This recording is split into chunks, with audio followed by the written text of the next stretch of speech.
તો એપ્રિલ મહિનાની સિરીઝનો છેલ્લો દિવસ અને એપ્રિલ સિરીઝ આ બજાર માટે આપણને ઘણી સારી રહેતી જોવા મળી છે, પરંતુ સિરીઝના અંતિમ દિવસે બજાર આપણને એક સામાન્ય દબાણ સાથે બંધ થતાં ખાસ કરીને જોવા મળ્યા છે।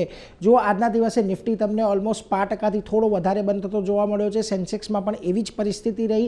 નિફ્ટી બેંકમાં આજે એક દબાણ તમને દેખાયું 55,200ની આજુબાજુ આજે નિફ્ટી બેંક બંધ થયો છે અને મિડ કેપ અને સ્મોલ કેપ પણ એક લાલ નિશાનની અંદર બંધ થતા જોવા મળ્યા છે। જે સેક્ટર સ્પેસિફિક વાત કરીએ તો આજે નિફ્ટી રિયલ્ટીની અંદર તમને એક મોટો ઘટાડો આવતો દેખાયો, લગભગ 2%નો। આ ઉપરાંત તમને એફએમસીજી, નિફ્ટી ફાઇનાન્શિયલ્સ, નિફ્ટી આઈટી આ બધી જગ્યાએ થોડું દબાણ આવતું દેખાયું।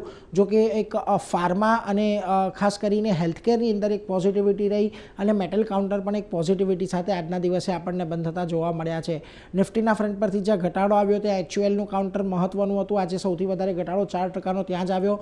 પરિણામો થોડાક સારા હતા, પરંતુ મેનેજમેન્ટની કમેન્ટ્રી બાદ અહીંયા એક મોટો ઘટાડો આવતો જોવા મળ્યો। આ ઉપરાંત ભારતીય Airtel, Eicher motors, ICICI bank તમને ઘટીને બંધ થતા દેખાયા, પરંતુ જ્યાં તેજી હતી ત્યાં આગળ આજે ઇન્ડસઇન્ડ બેંકનું કાઉન્ટર ખાસ મહત્વનું, જો 3.25% તેજી આવી છે। આ ઉપરાંત અલ્ટ્રાટેક અને ગ્રાસિમ બંને સિમેન્ટ કાઉન્ટર એક પોઝિટિવિટી સાથે બંધ થયા અને ડોક્ટર રેડ્ડીઝમાં પણ આજે આપણને એક સારી તેજી જોવા મળી।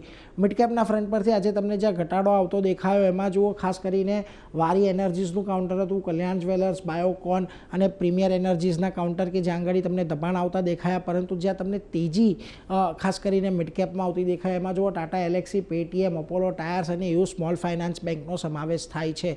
ઓવરઓલ એક એપ્રિલ સિરીઝ હવે અહીંયાથી ખાસી એવી સારી રહી છે બજાર માટે। આપણે 22,000ની નીચેના લેવલથી 24,000ની ઉપરના લેવલ આપણે ખાસ કરીને આ સિરીઝની અંદર જોઈ લીધા છે, એટલે હવે અહીંયાથી મે સિરીઝ જે છે એ થોડીક કન્સોલિડેશનની સિરીઝ રહી શકે એવું ખાસ કરીને એક્સપર્ટનું માનવું છે।